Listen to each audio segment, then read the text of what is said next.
প্রতিদিন সকালবেলা এই 5টি কথা নিজেকে বলবে। আমি সেরা, আমি নিশ্চয়ই পারব, সৃষ্টিকর্তা সর্বদা আমার সঙ্গে আছেন, আজকের এই দিনটা শুধু আমার, আমি জয়ী। সমস্যা এলে কখনো এড়িয়ে যেও না, মুখোমুখি রুখে দাঁড়াও। মনে রাখবে, সমস্যাহীন জয়ে কোনো আনন্দ নেই, আর সব সমস্যার সমাধান আছে। তুমি কতটা কষ্টে আছো তা কেউ দেখতে আসবে না, কিন্তু প্রাণ খুলে হেসে দেখো, সেই হাসিকে হিংসে করার মতো লোকের অভাব হবে না। পারফেক্ট সময় আসবে, এটা ভেবে বসে থাকবে না। খারাপ সময়গুলোকে নিজে থেকে পারফেক্ট বানাও, তাহলে দেখবে জীবনে কখনো কোনো কষ্ট থাকবে না। মানুষ বড়ই অদ্ভুত, ভদ্র আচরণকে দুর্বলতা ভাবে, আর বদমেজাজকে ব্যক্তিত্ব। মানুষের তুমি যত বড়ই উপকার করো না কেন, পরবর্তীতে তোমার সামান্য ভুল হলে সেই উপকারের কথা বিন্দুমাত্র মনে রাখবে না। চালাকির দ্বারা কোনো মহৎ কাজ সম্পন্ন হয় না। প্রেম, সত্যানুরাগ, মহাবীর্যের সহায়তায় সব কাজ সম্পাদিত হয়। অহংকার ত্যাগ করে সকলের সঙ্গে মিশবে। বালকের সরলতা ও গাম্ভীর্যশীল ভাব একসঙ্গে মেশাও। সম্প্রদায় বুদ্ধি ত্যাগ করবে। বৃথা তর্ককে মহাপাপ জ্ঞানে ত্যাগ করবে।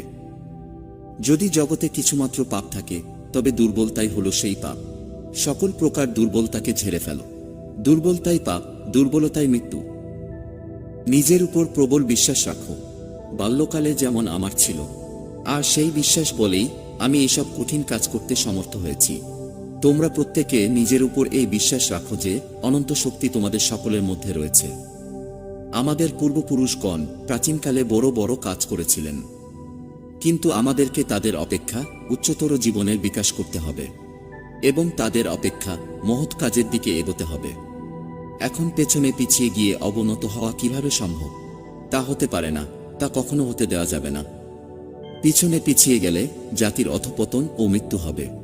অতএব এগিয়ে যাও এবং মহৎ কাজের উদ্ভাবন করো। আমিও একসময় অতি নগণ্য বালক ছিলাম মাত্র। যদি আমি এতখানি করে থাকি, তবে তোমরা আমার চেয়ে অনেক বেশি কাজ করতে পারবে।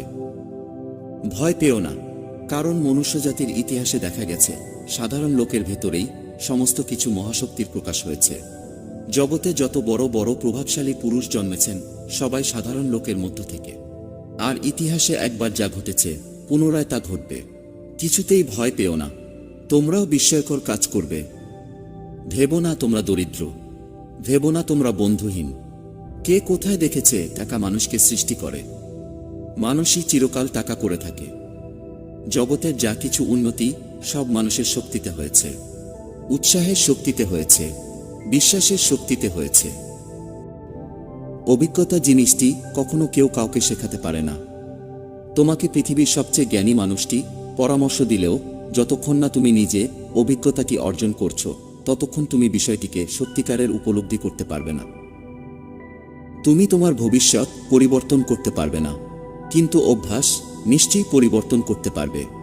আর সেই অভ্যাসই তোমার ভবিষ্যৎ পরিবর্তন করে দেবে। আত্মবিশ্বাস ও কঠোর পরিশ্রম হল ব্যর্থতা নামক রোগের সবচেয়ে ভালো ওষুধ, যা তোমাকে একজন সফল মানুষ করে গড়ে তুলবে। বিজয়ী হওয়ার সর্বোত্তম উপায় হচ্ছে বিজয়ী হওয়ার দরকার নেই এটা পরে মনে করা। যখন তুমি স্বাভাবিক আর সন্দেহমুক্ত থাকবে, তখনই তুমি ভালো ফলাফল করতে পারবে। জীবনে কঠিন সব বাধা আসবে বা আসে, তোমায় ধ্বংস করতে নয়, বরং তোমার ভেতরে লুকিয়ে থাকা শক্তিকে অনুধাবন করাতে। বাধাসমূহকে এটা দেখাও যে তুমিও কম কঠিন নও। যদি তুমি সূর্যের মতো উজ্জ্বল হতে চাও, তাহলে সবার আগে তোমাকে সূর্যের মতো পুড়তে শিখতে হবে। স্বপ্ন সেটা নয় যা তুমি ঘুমিয়ে ঘুমিয়ে দেখো, স্বপ্ন তো সেটাই যা পূরণ করার অদম্য ইচ্ছা তোমাকে ঘুমোতে দেবে না। প্রথম সাফল্যের পর বসে থেকো না, কারণ দ্বিতীয়বার যখন তুমি ব্যর্থ হবে, তখন অনেকজন বলবে প্রথমবার তো শুধু ভাগ্যের জোরে সফল হয়েছিল। মানুষের জীবনে প্রতিবন্ধকতা থাকা দরকার, কারণ বাধা না থাকলে সফলতা উপভোগ করা যায় না। যদি তুমি পরাজিত হও, তাহলে হাল ছেড়ে দিও না, কারণ সেটাই হলো তোমার শেখার প্রথম পদক্ষেপ। একটা পরিষ্কার কথা হলো, যারা কঠোর পরিশ্রম করেন, সৃষ্টিকর্তা তাদেরই সহায় হয়। আমাদের সবার দক্ষতা সমান নয় ঠিকই, তবে আমাদের সবার কাছেই সেই দক্ষতাকে আরও বাড়ানোর সমান সুযোগ রয়েছে। আকাশের দিকে তাকিয়ে দেখো, আমরা কিন্তু একা নই। সমগ্র ব্রহ্মাণ্ড আমাদের প্রতি বন্ধুসুলভ। আর যারা স্বপ্ন দেখে এবং যারা পরিশ্রম করে তাদেরকে প্রতিদান দেওয়ার জন্য এই বিশ্ব ষড়যন্ত্র করে চলে। যতদিন না স্বপ্নটা সত্যি হচ্ছে ততদিন তোমাকে স্বপ্ন দেখে যেতে হবে। যদি তুমি তোমার কাজকে স্যালুট করো তাহলে তোমার আর কাউকে স্যালুট করতে হবে না।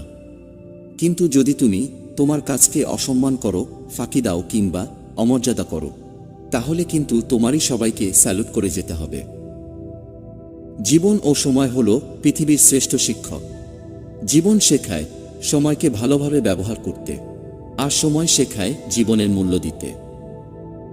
যুব সমাজকে চাকরি প্রার্থী হওয়ার বদলে চাকরিদাতা হওয়া প্রয়োজন। যে অন্যদের জানে সে শিক্ষিত, কিন্তু জ্ঞানী তো হলো সেই ব্যক্তি যে নিজেকে জানে। কারণ জ্ঞান ছাড়া শিক্ষা কোনো কাজে আসে না। যারা হৃদয় দিয়ে কাজ করতে পারে না তাদের সাফল্য অর্জন আনন্দহীন ও আকর্ষণহীন। আর এমন সাফল্যের থেকেই সৃষ্টি হয় তিক্ততা। সফলতার গল্পে কেবল একটি বার্তা থাকে, কিন্তু ব্যর্থতার গল্পে থাকে চেনা সফল হওয়ার অনেক উপায়। আমরা কেবল সাফল্যের উপরই গড়ি না, অসফলতার উপরেও গড়ি। নিজের লক্ষ্যে সফল হওয়ার জন্য নিজের লক্ষ্যের প্রতি নিষ্ঠাবান হতে হবে। আমাদের কখনোই হাল ছেড়ে যাওয়া উচিত নয়, বরং সর্বদা কোনো বাধা যাতে আমাদের পরাজিত করতে না পারে তার জন্য প্রস্তুত থাকা উচিত। যদি আমার মধ্যে সফল হওয়ার যথেষ্ট মনের জোর থাকে তাহলে ব্যর্থতা আমাকে টপকে যেতে পারবে না। যদি তুমি ফেল করো বা ব্যর্থ হও তাহলে মোটেই হাল ছেড়ে দেবে না, কারণ ফেল শব্দটার অন্য মানে হলো ফার্স্ট অ্যাটেম্পট ইন লার্নিং, অর্থাৎ শিক্ষার প্রথম ধাপ। জীবন হলো একটা কঠিন খেলা। ব্যক্তি হিসাবে মৌলিক অধিকার ধরে রাখার মাধ্যমে একমাত্র তুমি জয়ী হতে পারবে। সফলতার আনন্দ পাওয়ার জন্য মানুষের কাজ কঠিন হওয়া উচিত, কারণ কঠিন কাজে আনন্দ বেশি পাওয়া যায়। একটি দেশকে দুর্নীতিমুক্ত এবং সুন্দর মনের মানুষের জাতিতে রূপান্তরিত করতে হলে আমি বিশ্বাস করি তিনজন মানুষের ভূমিকা সবচেয়ে বেশি থাকে। ওই তিনজন মানুষ হলেন মা, বাবা আর শিক্ষক। তোমার মিশনকে সফল করে তুলতে তোমাকে একমনে নিষ্ঠার সাথে লক্ষ্যের উদ্দেশ্যে এগোতে হবে। আজ এইটুকুই বন্ধুরা, আবার দেখা হবে পরের ভিডিওতে। আজকের ভিডিওটি ভালো লাগলে কমেন্ট করে জানাতে পারো। তোমার বন্ধুদের সাথে শেয়ার করতে ভুলো না এবং একটা লাইক দিও। তোমার একটি লাইক আমাদের ভিডিও বানাতে উৎসাহিত করে। বন্ধুরা, নিজের যত্ন নেবে, ভালো থাকবে এবং সকলকে ভালো রাখবে। ধন্যবাদ।